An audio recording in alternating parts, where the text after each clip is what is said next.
کی بارگاہ میں نوید بھائی الصلاة والسلام على سید المرسلین اما بعد فاعوذ باللہ من الشیطان الرجیم بسم اللہ الرحمن الرحیم الصلاة والسلام علیک یا رسول اللہ الصلاة والسلام علیک یا حبیب اللہ الصلاة والسلام علیک یا نبی اللہ وعلی آلک واصحابک یا نور اللہ۔ پیارے اور محترم اسلامی بھائیوں، مدنی چینل کے ناظرین، دارالفتاح اہل سنت سلسلہ لیے ہوئے ایک مرتبہ پھر حاضر ہیں انشاءاللہ عز و جل۔ آج بھی دارالفتاح اہل سنت کے دو مفتیان اکرام ہمارے سلسلے میں تشریف فرما ہوں گے۔ مفتی جمیل صاحب جو کہ دارالفتاح اہل سنت فیض مدینہ نیو کراچی نس کریلا سٹاپ میں تشریف فرما ہوتے ہیں، اور مفتی نوید رضا صاحب انشاءاللہ دارالفتاح اہل سنت حیدرآباد زمزم نگر سے انشاءاللہ براہ راست ہمارے ساتھ سلسلے میں شریک ہوں گے۔ سوالات کے آغاز سے پہلے درود پاک کی فضیلت سنتے ہیں۔ چنانچہ امیر اہل سنت دامت برکاتہم العالیہ اپنے رسالے ضیاء درود و سلام کے صفحہ نمبر 6 پر حدیث پاک نقل فرماتے ہیں، نبی کریم علیہ الصلاۃ والتسلیم نے ارشاد فرمایا، جس نے کتاب میں مجھ پر درود پاک لکھا تو جب تک میرا نام اس میں رہے گا فرشتے اس کے لیے استغفار یعنی بخشش کی دعا کرتے رہیں گے۔ صلو علی الحبیب صلی اللہ تعالی علی محمد صلی اللہ تعالی علیہ وآلہ وسلم۔ اسکرین پر نمبر دکھائے جا رہے ہیں، آپ ان پر اپنی کال ریکارڈ کروائیے، چاہیں تو SMS کے ذریعے سوال اپنا ہمیں بھیجیں، انشاءاللہ ممکنہ صورت میں آپ کا سوال بھی سلسلے میں شامل کریں گے۔ حضور ایک سوال ہے نابالغ سے متعلق۔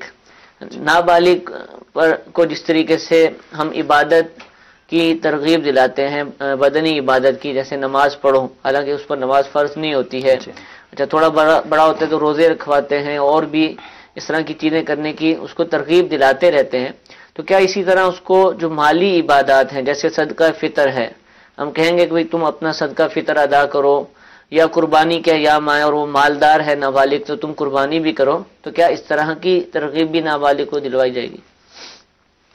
الحمدللہ رب العالمین والصلاة والسلام علی سید الانبیاء والمرسلین۔ نابالغ کے اوپر جو عبادات بدنیہ ہے، جیسے روزہ رکھنا ہے، نماز پڑھنا ہے، تو اگرچہ یہ جب تک بالغ نہ ہو اس وقت تک اس پہ نماز فرض نہیں ہوگی، روزہ رکھنا فرض نہیں ہوگا، لیکن شریعت مطہرہ نے اس کی ایک عادت بن جائے، اس کے لیے نماز 7 سال کی عمر سے اس کو نماز پڑھنے کی ترغیب دلائی جائے، تاکید کی جاتی رہے، یہاں تک کہ اگر 10 سال کی عمر کا ہو چکا ہے وہ نماز نہیں پڑھتا تو اس کو اس پر مارا بھی جائے۔ ٹھیک ہے۔ اسی طرح روزہ رکھنے کی طاقت اس میں آ چکی ہے، 10 سال کا ہے، روزہ رکھنے کی طاقت ہے، پھر بھی روزہ نہیں رکھتا تو اس کو مار کر بھی روزہ رکھوایا جائے، تھوڑی سختی کی جائے۔ اچھا، اب جو رہا معاملہ عبادت مالی عبادت کی بہت ساری صورتیں ہیں، جیسے زکوٰۃ، یہ شرائط پائے جانے کی صورت پہ واجب ہوا کرتی ہے، اسی صدقہ فطر ہے، اسی طرح سے قربانی ہے، یہ مالی عبادتیں ہیں۔ تو مالی عبادتوں میں اگر نابالغ بچہ یا بچی اگر صاحب نصاب مالک نصاب ہے، اور مالک نصاب سے مراد یہ ہے کہ حاجت اصلیہ سے زائد، ضروریات زندگی سے فارغ کوئی بھی شخص اگر 52.5 تولہ چاندی کی مالیت کا اگر مالک ہے، اب وہ چاہے وہ شے روپے پیسوں کی شکل و صورت میں ہو، زیورات کی صورت میں ہو، یا پلاٹ وغیرہ اور دیگر حاجت سے زائد ساز و سامان کی صورت میں ہو، تو صدقہ فطر کے اعتبار سے اس میں اگر کوئی بچہ ہے نابالغ لیکن اس کے نام سے کوئی پلاٹ اس کے والد نے خریدا ہے، تو وہ پلاٹ اس بچے کے نام سے خریدا گیا تو بچہ اس پلاٹ کا مالک ہو گیا، لیکن ابھی وہ پلاٹ بچے کی ضرورت سے زائد ہے، تو اس بچے پر صدقہ فطر واجب ہے۔ صحیح۔ اب یہ صاحب نصاب ہے بچہ تو اس کے مال سے باپ صدقہ فطر ادا کرے گا۔ ٹھیک ہے۔ اور اگر بچہ نابالغ ہے اور اس مالک نصاب نہیں ہے تو اس پر صدقہ فطر بچے پر لازم نہیں ہے. البتہ اگر یہ اس کے والد غنی ہیں، مالدار ہیں، تو غنی شخص کے اوپر اپنی طرف سے اور اپنے نابالغ بچے جو صاحب نصاب نہ ہوں ان کی طرف سے فطرہ لازم ہوتا ہے. ٹھیک ہے. بچہ اگر نابالغ وہ مالک نصاب ہے تو پھر اس کے مال سے فطرہ ادا کیا جائے گا. صحیح. یعنی باپ پہ پھر لازم نہیں ہے کہ اپنے پلے سے دے، بچے کے مال سے بھی وہ صدقہ فطر نکال سکتا ہے. کہ صدقہ فطر واجب ہونے کے لیے بالغ ہونا ضروری نہیں ہے. ٹھیک ہے. نابالغ پر بھی صاحب نصاب نابالغ پر بھی صدقہ فطر واجب ہوتا ہے. صحیح صحیح. اچھا، اب دوسری طرف زکوٰۃ کو لے لیں تو زکوٰۃ کے لیے بالغ ہونا یہ ضروری ہے. تو نابالغ چاہے کثیر مال کا بھی مالک ہو جائے، وہ مال جو جن پہ زکوٰۃ لازم ہوتی ہے، روپے، پیسے، زیورات، مال تجارت، تو اگر کوئی نابالغ چاہے کتنا ہی مالدار ہو اس کے اوپر زکوٰۃ لازم نہیں ہے. ٹھیک ہے. بالغ ہونے کے بعد بھی یہ نہیں کہا جائے گا کہ آپ گزشتہ اتنے سالوں سے مالک نصاب ہیں تو اس کی قضا کر دیں. تو زکوٰۃ کی ادائیگی نابالغ پر واجب نہیں ہے اگرچہ وہ کتنی ہی نصابوں کا مالک ہو جائے. ٹھیک ہے. اب آ جائیں قربانی کی طرف. تو اس میں اختلاف ہے کہ قربانی کے واجب ہونے کے لیے جو شرائط ہیں ان شرائط میں آیا بالغ ہونا ہے یا نہیں ہے. تو بالغ ہونا شرط ہے یا نہیں اس میں فقہا کا اختلاف ہے. پھر یہ کہ اگر وہ قربانی کی جائے گی تو اس کے مال سے کی جائے گی یا اس کی طرف سے جو اس کا ولی ہے وہ قربانی اپنے پلے سے کرے گا. تو یہ ایک اختلافی فقہ کرام میں اس کا اختلاف ہوا. لیکن ظاہر الروایہ جو فقہ حنفی کا جو مفتہ بھی قول ہے اس کے مطابق یہ ہے کہ نابالغ پر چاہے وہ کتنا ہی مالدار ہو اس پر قربانی نہ اس کے مال سے واجب ہے نہ اس کی طرف سے اس کے ولی پر واجب ہے. تو یوں ہم یہ کہہ سکتے ہیں کہ عبادت بدنیہ تو اس پہ لازم اور واجب یا فرض نہیں ہے جب تک وہ بالغ نہ ہو جائے. عبادت بدنیہ سے مراد جیسے روزہ رکھا جاتا ہے بدنی عبادت ہے، نماز پڑھی جاتی ہے بدنی عبادت ہے، تو یہ اس پہ واجب نہیں ہے. لیکن عبادت مالیہ وہ عبادتیں جن کا تعلق اللہ تعالی کی راہ میں مال خرچ کرنے سے ہے جیسے زکوٰۃ، قربانی، فطرہ. تو نابالغ مالک نصاب پر فطرہ واجب ہے. نابالغ مالک نصاب پہ نہ زکوٰۃ لازم ہے نہ ہی قربانی کی ادائیگی واجب ہے. اچھا، یہ پچھلے جو سلسلہ ہمارا تھا یہاں پہ جواب کمپلیٹ ہو چکا ہے. تو پچھلے جو سلسلہ بدھ کو ہوا تھا جس میں مفتی حسان صاحب آیا کرتے ہیں تو ان کی جگہ میں نے کیا تھا. وہ گئے ہوئے تھے سفر پہ، مکتبۃ المدینہ عربیہ کی کتب کی خریداری کے لیے بیرون ملک ان کا جانا ہوا تھا. تو اس موقع پر ٹیلی تھون کے حوالے سے کچھ سوال جواب چل رہے تھے اور اس میں نابالغ کی طرف سے بھی کچھ یونٹ شامل کرنے کے حوالے سے کلام تھا. تو اس میں ضمنی طور پہ یہ گفتگو ہوئی تھی کہ نابالغ پر اس کے مال سے فطرہ بھی اس کا ولی نہیں دے سکتا. تو اس جواب کے اندر یہ ہے کہ اگر وہ نابالغ اگر مالک نصاب ہے تو پھر اس پہ فطرہ واجب ہے. تو جواب ایک مجمل الفاظ میں تھا کہ نابالغ کے مال سے نابالغ پہ فطرہ واجب نہیں ہوتا، اس کے مال سے اس کا ولی فطرہ ادا نہیں کرے گا. تو وہ جو پچھلے جواب میں جو یہ غلطی ہوئی تھی تو اس کا آج کے سلسلے کے شروع میں ازالہ کر دیا گیا ہے کہ نابالغ اگر مالک نصاب ہو تو اس کے اوپر اس کے مال سے فطری کی ادائیگی واجب ہے جو اس کا ولی اس کے مال سے ادا کرے گا. ٹھیک ہے، جزاک اللہ. مفتی نوید رضا صاحب بھی ہمارے ساتھ ہیں حیدرآباد سے. پہلی کال ہم ان کے لیے شامل کرتے ہیں سلسلے میں. بھی چلائیے. سہیل اختاری باب المدینہ کراچی سے عرض کر رہا ہوں. میرا دارالفتاء اہل سنت میں سوال یہ ہے کہ جب لوگ سنتیں پڑھ رہے ہوں فرض سے پہلے خاص طور پر فجر اور ظہر میں تو اور جماعت کھڑی ہو جائے یا جماعت ہو رہی ہو تو اگلی صفوں میں جانے کے لیے ان کے آگے سے گزر سکتے ہیں جو پیچھے لوگ نماز پڑھ رہے ہیں سنتیں جو پڑھ رہے ہیں. جی حضور.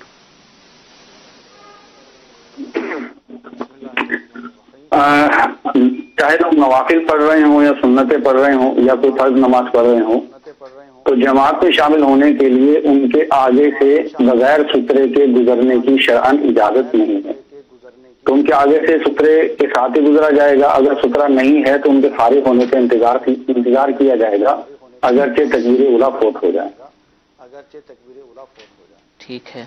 تو حضور ہمارا مدنی عملہ جو ہمارا سلسلہ براہ راست کرنے میں معاون ہوتا ہے، کیمرہ مین اور دیگر حضرات، ان کی طرف سے بھی وقتاً فوقتاً سوالات آتے رہتے ہیں.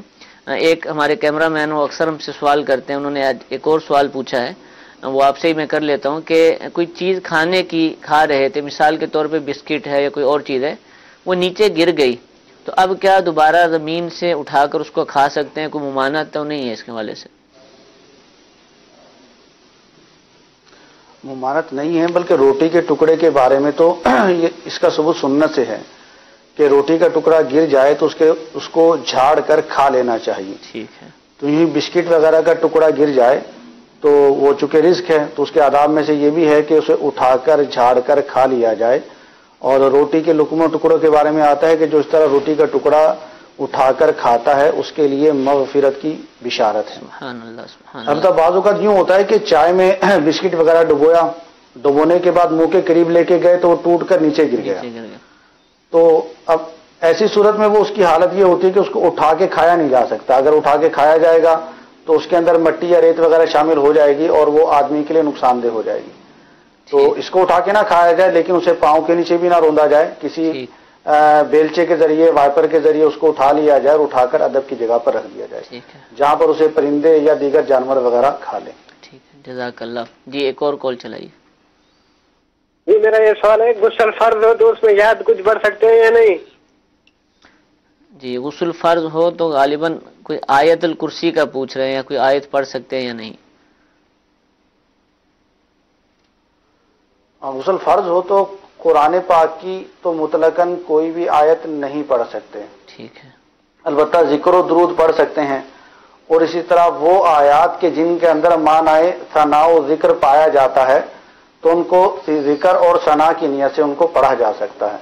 اس کے علاوہ قرآن کی نیت سے قرآن پاک کی کوئی بھی آیت مطلقاً نہیں پڑھی جا سکتی. ٹھیک ہے، جزاک اللہ. جی ایک اور کال چلائیے. مفتی صاحب کی بارگاہ میں ہمارا سوال ہے کہ جب ہمارے کو صرف 4 صورتیں آتی ہیں، جیسے کہ سورۃ الناس، سورۃ الاخلاص، سورۃ النصر، سورۃ الکوثر، یہ 4 ہی رکعتیں ہمیں آتی ہیں. جب ہم اکیلے میں نماز پڑھتے ہیں تو پہلی رکعت میں کون سی سور پڑھی جائے گی، دوسری رکعت میں کون سی سور پڑھی جائے گی، تیسری رکعت میں کون سی، اور چوتھی رکعت میں کون سی سورت پڑھی جائے گی، اس کے لیے رہنمائی فرمائیے. جی حضور، ان جیسے بہت سارے مسلمان ہیں کہ جن کو یہ 4 ہی صورتیں آتی ہیں، یا عموماً آخری 2-4 صورتیں. ترتیب کیا ہے ان کو؟ ایک تو ترتیب میں بتا دیتا ہوں، مزید ان کو یہ بھی چاہیے کہ قرآن پاک میں ان صورتوں کو 30ویں پارے میں خود بھی ملاحظہ کر دیں نا. ٹھیک ہے. تو خود ملاحظہ کرنے سے ان کو ایک ترتیب پتہ چل جائے گی. صحیح. جو ان کو 4 صورتیں یاد ہیں، سورہ کوثر، سورہ نصر اور سورہ فلق، سورہ اخلاص اور سورہ ناس. تو ان میں جب یہ پہلی رکعت میں اگر پڑھیں گے تو سورہ کوثر پڑھیں. ٹھیک ہے. کہ وہ پہلے ہیں. پھر اس کے بعد دوسری رکعت میں پڑھیں گے اذا جاء نصر اللہ، وہ والی سورہ نصر پڑھیں. اور تیسری رکعت میں سورہ اخلاص پڑھیں. اور چوتھی رکعت میں جو ان کو اگلی صورت یاد ہے سورہ فلق یا سورہ ناس، وہ پڑھیں. لیکن ایک اس طرح ترتیب سے یہ 4 رکعتیں جو سنت موقدہ یا غیر موقدہ یا وطر کی ادائیگی میں 3 رکعتیں پڑھی جاتی ہیں، تو اس طرح پہلی، دوسری، تیسری وہ یوں پڑھ لیں.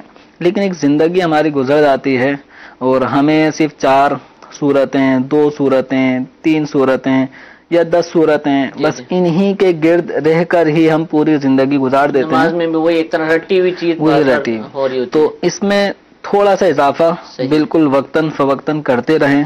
ہفتے بھر میں اگر ایک صورت کا ہم اضافہ کرتے رہیں تو یوں بہت ساری آیتیں ہمیں یاد ہو جائیں گی. اور کثیر قرآن یاد ہوگا تو اس کا فوائد بھی ہوں گے. پھر دوسرا یہ کہ جو صورتیں ہمیں بالکل ازبر ہوتی ہیں، یعنی جس کو ہم کہتے ہیں کہ رٹی ہوئی ہیں، تو جب ہم ان کو نماز میں پڑھ رہے ہوتے ہیں تو پڑھتے وقت وہ خشوع خضوع حاصل نہیں ہو رہا ہوتا، کیونکہ وہ زبان پہ ازبر ہیں. توجہ نہ بھی ہو تو وہ زبان سے خود بخود ادا ہو رہی ہوتی ہیں، یہاں تک کہ خود بخود رکوع میں چلے جاتے ہیں. لیکن جو صورتیں یاد کی ہوتی ہیں اور جو زیادہ رٹی ہوئی نہیں ہیں، زیادہ یاد نہیں ہیں، جن میں تھوڑا ذہن لگانا پڑتا ہے، جیسے اگر یہی جو اسلامی بھائی ہیں مثال کے طور پہ اگر یہ علم تری کیفہ یہ سورہ فیل اگر یاد کریں تو جب جب یہ نماز میں پڑھیں گے تو اس پڑھنے کا انداز اور ہوگا، توجہ سے پڑھ رہے ہوں گے، نماز کی طرف توجہ ہوگی. تو نماز کی طرف یکسوئی توجہ مرکوز کرنے کا ایک بہترین ذریعہ یہ ہے کہ وہ صورتیں قرآن پاک کی، وہ آیتیں بھی پڑھیں کہ جو عام روٹین میں پڑھی نہیں جاتی، ٹھیک ہے، لیکن آپ کو اچھی طرح یاد ہیں. ٹھیک ہے، نماز میں وہ بھی پڑھیں گے جو اچھی طرح یاد ہیں، عام روٹین میں نہیں پڑھی جاتی، اس سے توجہ رہے گی. انشاءاللہ. تو اس طرح قرآن پاک میں اضافہ کریں. پھر اس کا فائدہ یہ بھی ہے کہ جتنا قرآن کسی مسلمان کو یاد ہوگا تو جب یہ جنت میں داخل ہوگا تو اس کو کہا جائے گا قرآن پڑھتا جا. ٹھیک ہے، تو ہر آیت پہ اس کے درجے یعنی بلند ہو رہے ہیں. جتنا اس کو قرآن یاد ہوگا اتنے اس کے درجات بلند ہوتے چلے آئیں گے. جہاں یہ رک جائے گا تو اس کے اس منصب تک یہ جنت میں پہنچے گا.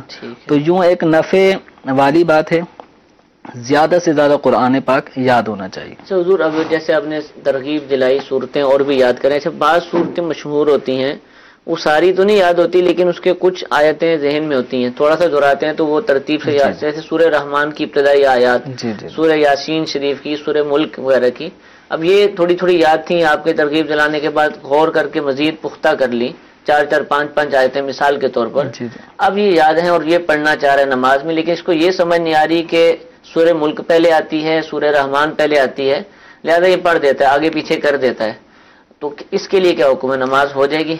دیکھیں، خلاف ترتیب قرآن پاک کی نماز میں تلاوت کرنا اگر بلا قصد ایسا ہو گیا تو بلا قصد ایسا ہونے کی صورت میں نماز میں کراہت نہیں ہے. لیکن قصدن جانتے بوجھتے پہلے وہ بعد والی صورت پڑھتا ہے، پھر جب دوسری رکعت ہوتی ہے تو اس سے پہلے والی قرات کرتا ہے، تو قصدن ایسا کرنا یہ مکروہ تحریمی ہے، گناہ ہے. نماز سجدہ سہو لازم نہیں ہوگا، نماز ہو جائے گی باہر صورت، لیکن قصدن ایسا کرنا، الٹ کرنا، ترتیب بگاڑنا یہ ناجائز کام ہے. اور بلا قصد اکثر ایسا ہی ہوتا ہے کہ پتہ نہیں چلتا اور پہلے والی صورت دوسری رکعت میں پڑھ لیتا ہے، تو اب اس کو چھوڑے نہیں، اسی کو کمپلیٹ کرے، نماز میں کراہت نہیں آئے گی. اب رہا معاملہ یہ کہ جو صورتیں یاد ہیں، اب اس کو ترتیب نہیں پتہ. دیکھیں قرآن پاک ہمارے سامنے ہے، عام طور پہ قرآن پاک کے اختتامی جو پیجز ہوتے ہیں تو ان میں فہرست بھی دی ہوئی ہوتی ہے، تو اس فہرست کو بھی ایک نظر دیکھا جائے اور یہ دیکھ لیں کہ سورہ یاسین شریف وہ 22ویں پارے کے آخر سے شروع ہو کے 23ویں پارے میں ہے، سورہ رحمان یہ 27ویں پارے میں ہے، سورہ ملک یہ 29واں پارہ اس سے شروع ہوتا ہے. تو اس طرح جو جو صورتیں جہاں جہاں سے یاد ہے، جیسے کسی کو آیت الکرسی یاد ہے، اب وہ قرآن پاک میں کہاں ہے تو وہ 3 پارے کے شروع میں ہے. تو اس طرح اس کو یاد ہونی چاہیے تاکہ جب قرآن پاک نماز میں پڑھا جائے تو بے ترتیبی نہ ہو. ٹھیک ہے، اس کی طرف توجہ کریں گے تو انشاءاللہ یہ چیزیں ہمیں سمجھ بھی آئیں گی، یاد بھی ہو جائیں گی، ترتیب کا پتہ بھی چل جائے گا. ایک اور کال حیدرآباد کے لیے ہم سلسلے میں شامل کرتے ہیں. جی چلائیے. دارالفتاء اہل سنت میں میرا یہ سوال ہے کہ اگر وراثت تقسیم نہیں ہوئی تو اس وراثت کی جگہ پر اپنی سہولت کے لیے جو ہے وہاں پر اس کی تعمیراتی کام کروا سکتے ہیں، توڑ پھوڑ کروا سکتے ہیں؟ جی حضور.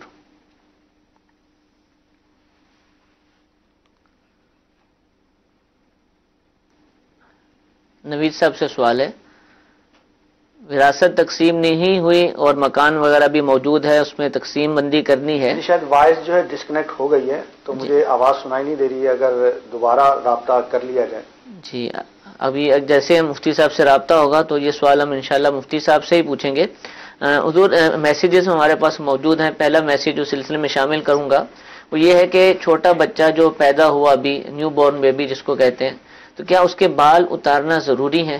اتارے جائیں گے کیونکہ عموماً اتارے ہی جاتے ہیں، تو کیا کوئی فرض واجب ہے، لازم ہے، یا کیا ہے؟ یہ جو نو مولود بچہ ہے تو اس کے سر سے بال اتارنا یہ مسنون ہے، سنت ہے. ٹھیک ہے.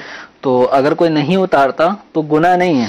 ٹھیک ہے. لیکن اس بچے کے سر سے بال صاف کرنا یہ مسنون ہے، اور عام طور پہ عقیقے کے موقع پر یہ کام کیا جاتا ہے. اور جب بچے کی پیدائش کے 7ویں دن عقیقہ کیا جائے، اسی میں اس کے بالوں کو بھی صاف کیا جائے، اور جو عقیقے کی مسنون دعائیں طریقہ کار ہے اس کے مطابق عقیقہ بھی کیا جائے.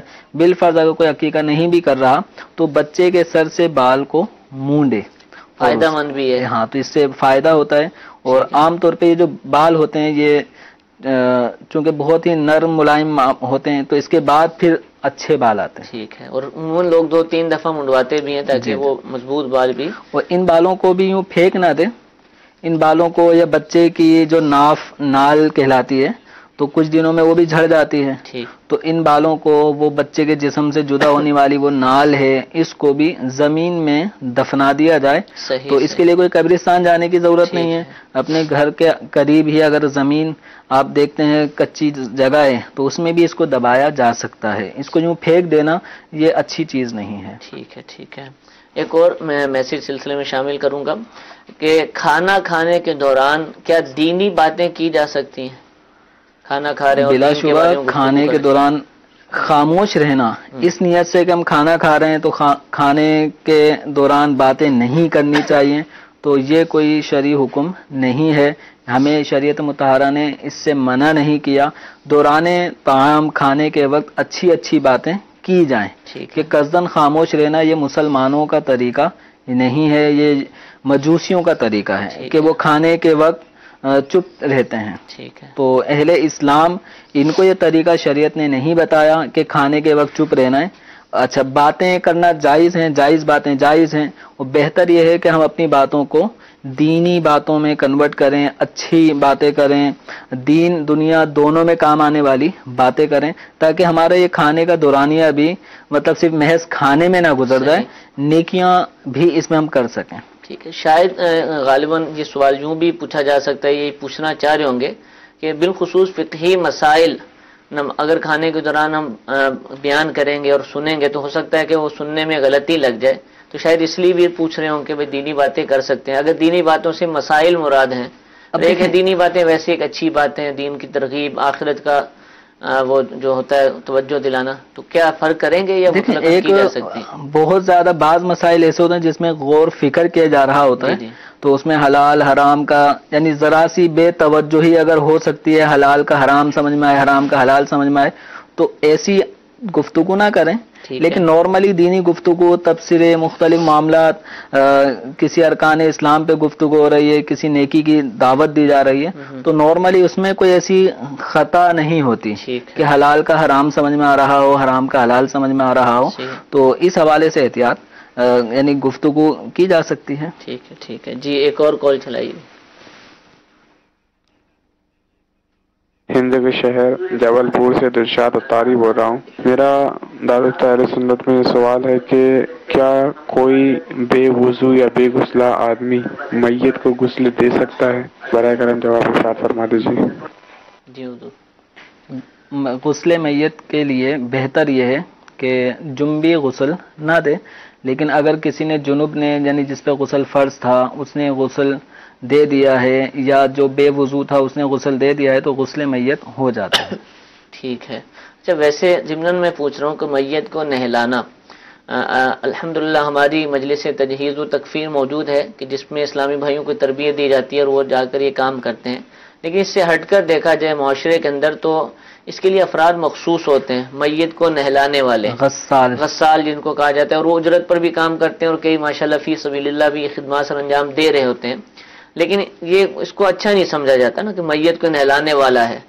تو کیا کوئی یہ برا کام ہے کہ جس کی وجہ سے معاشرے میں اس فرد کو وہ اہمیت نہیں دی جاتی؟ دینی طبقہ تو ماشاءاللہ اس کو اچھا ہی سمجھتا ہے, لیکن نارملی توہم پرستی جس کو ہم کہتے ہیں لوگوں کے اندر, تو وہ پھر اس کو ایک سمجھتے ہیں کہ یہ انوکھا ہی کام کر رہا ہے, یہ اتنا اچھا کام نہیں سمجھا جاتا. کیا کہتے ہیں؟ دیکھیں غسل میت یہ فرض کفایہ امور میں سے ہے, یعنی کسی مسلمان کا انتقال ہو گیا تو اب اس مسلمان کی جنازے کی ادائیگی ہوگی, اس ادائیگی سے پہلے اس کو غسل میت دینا یہ فرض کفایہ ہے. اگر کوئی بھی مسلمان اس کا غسل نہیں دیتا تو سب گناہگار ہیں جس کو اس کے انتقال کی اطلاع ملی اور یہ بھی پتہ ہے کہ اس کو غسل میت نہیں دیا گیا, تو جس کو اطلاع ہے وہ غسل کے لیے نہیں آ رہا تو مجموعی اعتبار سے سب گناہگار. لیکن کسی ایک نے بھی غسل اس کو دے دیا تو سب کی طرف سے وہ فرض ادا ہو گیا. ٹھیک ہے. اب یوں علاقے میں بہت بڑے ایریے میں بھی اگر ہم دیکھیں تو اس طرح کے افراد بالکل نہ ہونے کے برابر ہیں, اور وہ بسا اوقات بعض سیزن ایسے آ جاتے ہیں کہ جس میں ان کے پاس ٹائم ہی نہیں ہوتا, کبھی ادھر جا رہے ہیں کبھی ادھر جا رہے ہیں, غسل میت کے معاملات ہو رہے ہوتے ہیں. تو یہ جو پیشہ ہے یہ کوئی ناجائز پیشہ تو نہیں ہے، ٹھیک ہے، ایک بالکل جائز پیشہ ہے. اگر کوئی اس کو بطور پیشہ بھی کرتا ہے اور وہ غسل میت کے معاملات کر رہا ہوتا ہے تو بلا شبہ جائز ہے. وہ صورت کہ جس میں اس آدمی کے علاوہ اور کوئی غسل دینے والا ہے ہی نہیں، وہ جگہ ہی ایسی ہے کہ کوئی بھی غسل دینے والا نہیں ہے، صرف یہی متعین ہے. اب اس شخص کے اوپر لازم ہے کہ غسل ادا کرے کیونکہ یہی ہے اس کے پاس. اب یہ اجرت طلب نہیں کر سکتا. لیکن علل عموم جو ہم دیکھتے ہیں تو دیگر مسلمان غسل ادا کر سکتے ہیں غسل میت، لیکن وہ سستی، کاہلی یا ویسے ہی غسل میت میں حصہ نہیں لیتے. خود اپنے میت کے گھر والے بھی وہ پیچھے رہتے ہیں. تو یوں اگر کوئی غسال ہے تو وہ غسل دینے پر اجرت بھی لے سکتا ہے، اس کا جواز ہے. اب رہا ہے کہ اس سے تھوڑا سا لوگ کتراتے ہیں اس پیشے سے، تو وہ چونکہ موت ایک میت سے اس کا ایک تعلق رہتا ہے کہ صبح شام میتوں کا، تو عوام جو نا اس سے تھوڑا وہمی قسم کے جو لوگ ہیں وہ ایسے لوگوں سے تھوڑا سا کتراتے ہیں. ٹھیک ہے کہ ایسے شخص کا صبح ہی صبح چہرہ دیکھا تو وہ تھوڑا سا اس کو سمجھتے ہیں وہمی قسم کے لوگ. لیکن نارمل جو شریعت مطہرہ کے علوم سے جو آگاہ ہیں، شرعی مسائل جو سمجھتے ہیں، سیکھتے ہیں، وہ کبھی بھی ایسے لوگوں سے دور نہیں ہوتے، بلکہ ان کے محسن ہیں کہ اگر اس کا انتقال ہو گیا تو آگے اس ایریے کی میتوں کو غسل کون دے گا. ٹھیک ہے، تو یہ کوئی ایسا شخص نہیں ہوتا کہ جس سے لوگ دور بھاگیں یا اس کو اپنے معاملات میں کسی قسم کا وہمی توہم پرستی کا اس سے کوئی نقطہ حاصل کریں یا بدشگونی لیں. تو جن کی ایسی سوچیں ہیں تو ان کے اپنی سوچوں کو صحیح کرنا چاہیے کہ اسلام میں بدشگونی کا کوئی بھی حصہ نہیں ہے. ٹھیک ہے. مفتی صاحب نے جیسا کہ فرمایا کہ اب معاشرے میں ایسے افراد کم ہوتے جا رہے ہیں، اسی ضرورت کو پورا کرنے کے لیے الحمدللہ دعوت اسلامی کی مرکزی مجلس شورا نے ایک مجلس بنائی ہے، مجلس تجہیز و تکفین. یعنی کوئی انتقال ہو جائے تو اس کو غسل دینا، اس کے کفن کا اہتمام کرنا سنت کے مطابق، پھر اس کی تدفین کے اندر بھی شامل ہونا. اور الحمدللہ اس کے لیے کثیر اسلامی بھائیوں کی تربیت ہو چکی ہے، اسلامی بہنوں کی بھی غالباً یہ سلسلہ ہوگا. اور پھر اس مجلس کے تحت جب بھی رابطہ کیا جاتا ہے اس مجلس کے اسلامی بھائیوں سے، تو وہ جہاں بھی ایسا معاملہ ہوتا ہے تو ممکنہ صورت میں وہاں حاضر ہو جاتے ہیں اور غسل کے، کفن کے اور اس کے بعد دفن کے معاملات میں الحمدللہ شریک ہوتے ہیں. تو جو اسلامی بھائی اس حوالے سے خواہش رکھتے ہیں اور اس ثواب کے کام کو کرنا چاہتے ہیں تو ہمارے جو ذمہ داران ہیں آپ ان سے رابطہ کریں، انشاءاللہ وہ آپ کو اس مجلس کے اسلامی بھائیوں سے ملوا دیں گے، ان سے رابطہ کروا دیں گے. تو آپ بھی یہ معاملہ سیکھ سکتے ہیں کہ کس طریقے سے غسل دیا جاتا ہے، کس طریقے سے کفن پہنایا جاتا ہے اور کیا دفن کے اندر احتیاطیں کرنی چاہیے، دفن کا کیا طریقہ ہے.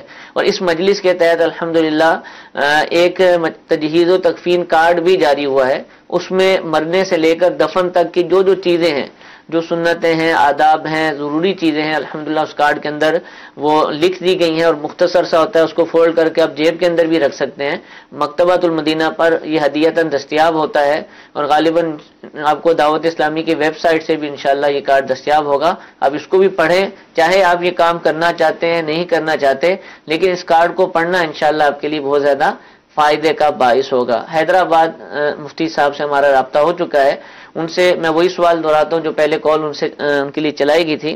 کہ سوال یہ پوچھا گیا تھا کہ اگر کوئی مکان ہے یا کوئی پراپرٹی ہے کہ جس میں وراثت تقسیم ہونی تھی لیکن ابھی تک تقسیم نہیں ہوئی، تو اب کسی فرد کو اس پراپرٹی میں کوئی کام کروانا ہے سہولت کے لیے یا اس کی مرمت کروانی ہے، تو کیا تقسیم سے پہلے وہ ایسا کام کر سکتا ہے؟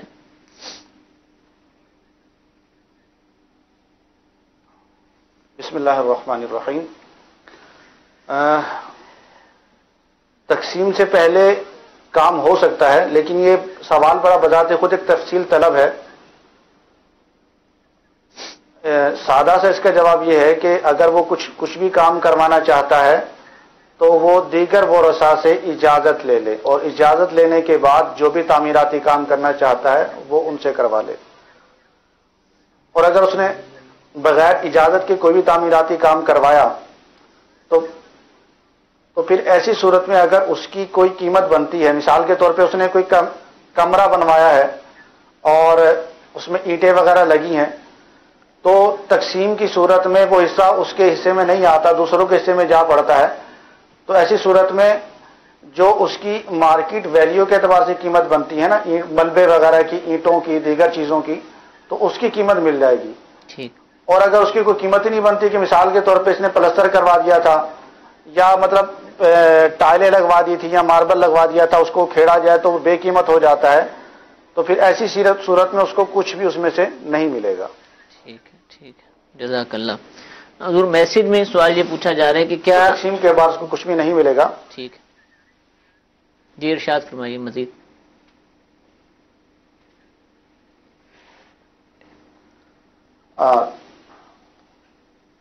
آواز مجھے صحیح آ نہیں پا رہی ہے. اچھا، اگر آپ مزید کچھ فرمانا چاہ رہے ہیں سوال کے جواب میں تو ٹھیک ہے، ورنہ میں آپ سے دوسرا سوال کر لیتا ہوں. اب مزید میں یہ عرض کرنا چاہوں گا کہ تفصیلات کے لیے دارالفتہ اہل سنت سے رابطہ کر لیں کہ مکمل ان سے تفصیلات لینے کے بعد ایک ایکوریٹ ان کو جواب دے دیا جائے گا جس میں ان کے مسئلے کا شرعی طور پر مکمل حل ہوگا انشاءاللہ. دارالفتہ اہل سنت کا نمبر بھی آپ نے دیکھا اسکرین پر، تو آپ دارالفتہ اہل سنت کے نمبرز پر رابطہ کیجیے، یا پھر اگر آپ کے شہر میں دارالفتہ اہل سنت موجود ہے تو وہاں پر حاضر ہو کر مفتی صاحب سے بالمشافہ ملاقات کر کے آپ تب بھی پوچھ سکتے ہیں. ایک اور کال حیدرآباد کے لیے سلسلے میں شامل کرتے ہیں، چلائیے. ہم ثنا پڑھتے ہیں تو اگر ثنا پڑھتے پڑھتے قرات شروع ہو جائے تو کیا کرنا چاہیے؟ رک جانا چاہیے؟ جو ظہر کی نماز ہے اور عصر کی نماز ہے اس میں قرات کی آواز نہیں آتی، تو اس ثنا کا ٹائم کتنا سمجھے ہم پڑھنے کا؟ جی حضور. ثنا کے بارے میں یہ ہے کہ اگر ایسی نمازیں ہیں کہ جن میں امام قرات کرتا ہے، جیسے کہ فجر کی نماز ہے، مغرب ہے، عشاء ہے، تو ان میں اگر امام نے قرات شروع کر دی ہے تو مقتدی ثنا نہیں پڑے گا. اور بقیہ جو ظہر اور عصر کی نمازیں ہیں کہ جن میں امام بلند آواز سے قرات نہیں کرتا تو اس میں مقتدی ثنا پڑھ سکتا ہے جب تک امام رکوع میں نہ چلا جائے. ٹھیک ہے، پہلی رکعت کے حوالے سے فرما رہے. اچھا، دوسرا سوال حضور یہ پوچھا گیا ہے کہ اگر مثال کے طور پر کسی کے جسم پر، کپڑوں پر بچے نے پیشاب کر دیا اور وہ پیشاب خشک ہو گیا ہے، ابھی اس کا بظاہر نظر نہیں آ رہا ہے، تو کیا ایسے کپڑے پہن کر مسجد میں جایا جا سکتا ہے؟ کیا اس کو پاک کرنا ہوگا؟ پیشاب بچے کا ہو یا بڑے کا ہو، پیشاب بہرحال ناپاک ہے، اور خشک ہو جانے سے صرف زمین اور ایسی اشیاء کے جو زمین کے حکم میں ہیں وہ پاک ہوتی ہیں، اس کے علاوہ بقیہ کوئی بھی چیز خشک ہونے سے پاک نہیں ہوتی. وہ چیز اگر ناپاک ہو گئی ہے تو اسے پاک کرنا پڑے گا، پاک کرنے سے ہی پاک ہوگی. کپڑے پہ بچے نے پیشاب کر دیا ہے، اب اگر وہ خشک ہو گیا ہے تو اس کپڑے کو دھو کے پاک کرنا ہوگا، پاک کرنے کے بعد پھر اسے پہن کے مسجد میں جا سکتے ہیں. ٹھیک ہے، جزاک اللہ. جی ایک اور کال چلائیے. میں قاضی عمر یوسف اتاری عرض کر رہا ہوں، نہیں کراچی سے. میرا مفتی صاحب کی خدمت میں سوال یہ تھا کہ عقیقہ جو ہم کرتے ہیں تو لڑکی کی طرف سے کتنے حصے اور لڑکی کی طرف سے کتنے حصے بہتر ہے، اور یہ بھی ارشاد فرما دیجیے کہ کیا گائے یا اونٹ میں عقیقہ ہو سکتا ہے؟ برائے مہربانی رہنمائی فرما دیجیے. جی حضور. عقیقے کے اندر بہتر یہ ہے کہ لڑکے کی طرف سے 2 بکرے ہوں، لڑکی کی طرف سے 1 بکری. لیکن اگر لڑکے کی طرف سے 1 بکرا یا بکری یا لڑکی کی طرف سے ڈبل کر دیا جائے تو اس میں کچھ حرج نہیں ہے. اچھا، اگر بڑے جانور میں جیسے اونٹ، بکری کا بکرا بھی ہو سکتا ہے، بکرے کا بکری بھی ہو سکتی ہے، اور تعداد میں بھی فرق ہو سکتا ہے. کم از کم 1 کرنا ہے، چاہے بکری کریں چاہے بکرا، لیکن زیادہ کریں گے تو وہ طریقہ کار بیان کیا. اب اس میں یہ کہ بہتر یہ کہ لڑکے میں نر جانور جیسے بکرا ہے تو 2، اور لڑکی میں جو مادہ جانور یعنی بکری ہے تو وہ 1 مطلب ہو. 1 سے زیادہ بھی ہو سکتا ہے. اور اگر بڑے جانور میں عقیقہ کیا جا رہا ہے تو پھر لڑکے کی طرف سے 2 حصے اور لڑکی کی طرف سے 1 حصہ، یہ بہتر ہے. اور اگر ایک حصہ ہی اگر لڑکے لڑکی دونوں میں سے ہر ایک کے لیے کیا جا رہا ہے تب بھی عقیقہ ہو جاتا ہے. بڑے جانور جیسے گائے، اونٹ وغیرہ، اس میں اگر 7 بچوں کا بھی عقیقہ اگر کیا جا رہا ہے تو یہ چونکہ بڑا جانور ہے، یہ 7 افراد کی طرف سے قربانی بھی اس میں ہو جاتی ہے، اور 7 بچوں کا عقیقہ بھی ایک حصہ ان کی طرف سے شامل کر لیا جائے تو عقیقہ بھی ہو جاتا ہے. ٹھیک ہے. حضور سوال یہ پوچھا ہے کہ ابھی جو نو مولود بچے کے بال اور ناف سے متعلق جواب ہوا، اس سے متعلق سوال ہے کہ سنا ہے کہ ان بال اور ناف کے وزن کے مطابق چاندی صدقہ کرنی چاہیے، تو کیا درست ہے یا اس میں کوئی تفصیل ہے؟ اس میں ناف نال وہ شامل نہیں ہے. اچھا، اس میں بچے کے سر کے جو بال ہیں ان بالوں کا وزن کروا لیا جائے کہ کتنا گرام بنتا ہے، تو اتنے گرام چاندی یہ صدقہ کرنا بہتر ہے. چاندی صدقہ کر دیں یا چاندی کی مالیت جتنی بنتی ہے اتنی مالیت راہ خدا میں دے دیں تو یہ اچھا اور بہتر طریقہ ہے. ضروری نہیں ہے، ضروری واجب نہیں ہے، لیکن ایک نعمت اللہ تعالیٰ کی طرف سے ملی ہے تو اس کے نعمت صدقات و خیرات یہ دینا بہتر ہے. تو یوں بچے کے بالوں کے وزن کے برابر صدقہ چاندی کی قیمت کا یا چاندی کا یہ افضل طریقہ ہے. ٹھیک ہے جی. ایک آخری کال حیدرآباد کے لیے ہم سلسلے میں شامل کرتے ہیں، چلائیے. جماعت کے ساتھ ایک رکعت میں اگر بلد دعالین پڑھا جائے تو دوسری رکعت میں بلد دعالین پڑھا جائے، اس کا کیا مسئلہ ہے یہ کی؟ جی، پہلی رکعت میں ضاد اور دوسری میں اس کو زواد کر کے پڑھا جائے تو فرق کر دیا تو کیا مسئلہ ہے؟ اس میں بہت بڑا مسئلہ ہے اور دونوں صورتوں میں نماز نہیں ہوگی. اچھا، کیونکہ یہاں پر یہ لفظ محمل ہو جائے گا یا اس کا معنی فاسد ہو جائے گا، اور قرات میں لفظ محمل ہو جائے یا معنی فاسد ہو جائے تو نماز فاسد ہو جاتی ہے، ختم ہو جاتی ہے. ٹھیک ہے. اور یہ دعالین والا جو ہے نا یہ غالباً سندھ کے اندر یا ریاست کے علاقے میں کہ جو جنوبی پنجاب کا علاقہ ہے یہاں پر بعض جگہ پر پایا جاتا ہے کہ وہ وہاں پر دعالین پڑھتے ہیں. ٹھیک ہے. تو یہ دعالین ڈال کے ساتھ جو پڑھا جاتا ہے تو یہ بالکل ہی غلط ہے. اسی طرح والین پڑھا جاتا ہے، یہ بھی غلط ہے کہ اس کو وا کے ساتھ پڑھا جاتا ہے جس کو اردو میں زوئیں کہا جاتا ہے. ٹھیک ہے. تو یہ دونوں طریقہ کار غلط ہیں اور دونوں طریقے سے نماز فاسد ہو جائے گی.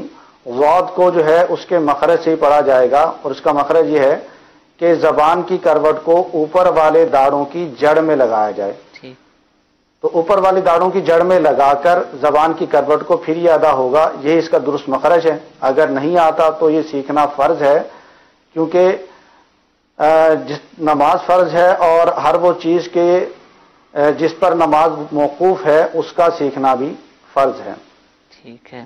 اور یہ غاد کا جو مخرج مفتی صاحب نے بتایا، مخرج یعنی نکلے گا کیسے، اس کو ادا کیسے کرنا ہے، دانت اور زبان کا اور داڑوں وغیرہ کا استعمال ہوگا، تو یہ صرف سننے سے نہیں آئے گا، اس کی پریکٹس بھی کرنی پڑے گی اور کوئی ماہر قاری صاحب زبان کو اوپر والی زبان کی جو کروٹ ہے، جی جی، کروٹ سے مراد دائیں بائیں جو ہے زبان کا حصہ یہ اوپر، تو یہ لگانا ہے. تو اس کے لیے آپ مدرسۃ المدینہ بالغان میں بھی تشریف لے جائیں. وہاں پر جو قاری صاحبان ہوتے ہیں الحمدللہ وہ اس مخرج کو بھی اور دیگر مخارج قرآن پاک کے جو الفاظ ہیں حروف ہیں ان کو ادا کرنے کا طریقہ بتاتے ہیں، مشق کرواتے ہیں اور درست انداز سے قرآن پاک پڑھنے کی الحمدللہ تعلیم دی جاتی ہے اور بالکل فری تعلیم ہوتی ہے. اس کے لیے کوئی بھی فیس وغیرہ چارج نہیں کی جاتی. تو مدرسۃ المدینہ بالغان یہ عموماً عشاء کی نمازوں کے بعد مساجد میں لگائے جاتے ہیں. اس کے علاوہ بھی بعض جگہوں پر دیگر نمازوں میں جہاں جیسے لوگوں کو سہولت ہوتی ہے،